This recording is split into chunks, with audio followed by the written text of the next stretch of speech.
దగ్గర మలుచుకున్నాం అనుకో ఇట్లా వంకర అయిపోతుంది. అట్లా మలుచుకోకుండా దూరం ఇట్లా పెట్టుకుంటే ఇక్కడ ఫోల్డ్ అయిపోతుంది.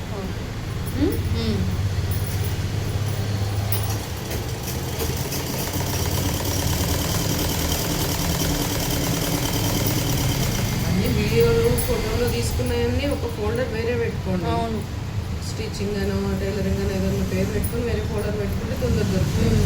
మీరు అందులోనే కలిపిననుకో ఇవన్నీ కలిపి పెట్టుకునేసరికి టైం అయిపోతుంది, చిరాకు వస్తే చూడవుతుంది అంటే అంతే. నేను మొన్న రాసుకున్నాను వచ్చు, మొత్తం వీడియో చూసుకుంటా. ఎక్కడ క్లాత్ మలపాల్సిన అవసరం వచ్చినా అక్కడ నీడి కింద దించుకొని కంచెలు లేపు మలుపుకోవాలి. వట్టిగా తీయొద్దు, ఎందుకంటే అది అటు ఇటు వెళ్ళిపోతుంది కదా. అవును, దానికోసం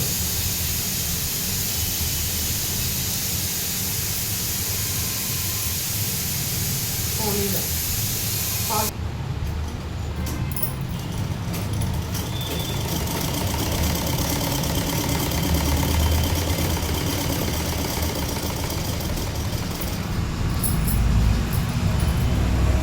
ఇక్కడ కరెక్ట్ చూసుకోవాలి. ఇప్పుడు ఇట్లా ఉంది కదరా, ఈ కుట్టు గ్యాప్ అనేది మనకి ఇది ఏర్పడాలి. ఇటు పోవద్దు, ఇది ఇటు పోవద్దు. ఈ స్టిచ్చింగ్ మలుపు అనేది మనకి ఏర్పడితే కరెక్ట్గా కట్స్ పైనకి వస్తాయి అన్నట్టు. నీట్గా కరెక్ట్ షేప్గా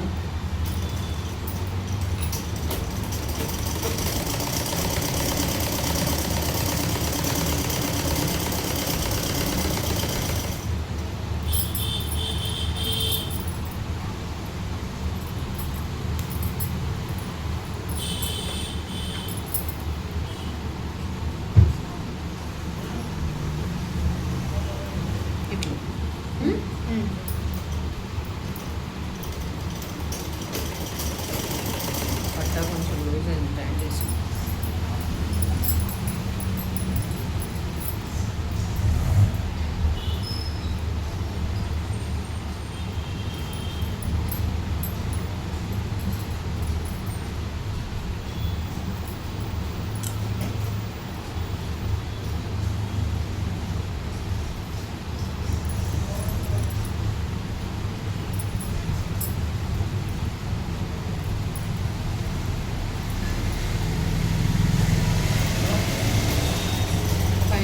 బాక్స్ షేప్ వస్తుంది.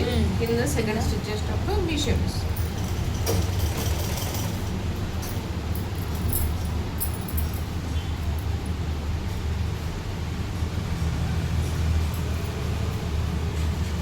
నేను నేర్చుకునేటప్పుడు ఈ కట్స్ డ్రెస్సెస్ లేవు, సైడ్స్ మొత్తం జాయింట్ ఉంటుండే. మళ్ళీ టైలరింగ్ మొదలు పెట్టినాక నా బాగా భగవంతుడికే తెలియాలి అది కట్స్ రావడం కోసం ప్రయత్నం. మీరే అప్పుడు ఇంకా యూట్యూబ్ లేదండి, యూట్యూబ్ లేదు. నేను ప్రశాంత్ అని అమ్మాయి ఉంటుండే, 3 రోజులు టైం ట్రై చేసినాం. మేము కుట్టాలి, తక్కువైనా కూడా ఇప్పాలి, నేను కుట్టాలి అది ఇప్పాలి. ఇప్పుడు ఏ డిజైన్ అయినా అట్లా చేస్తారు కదా అంటే ట్రై చేస్తా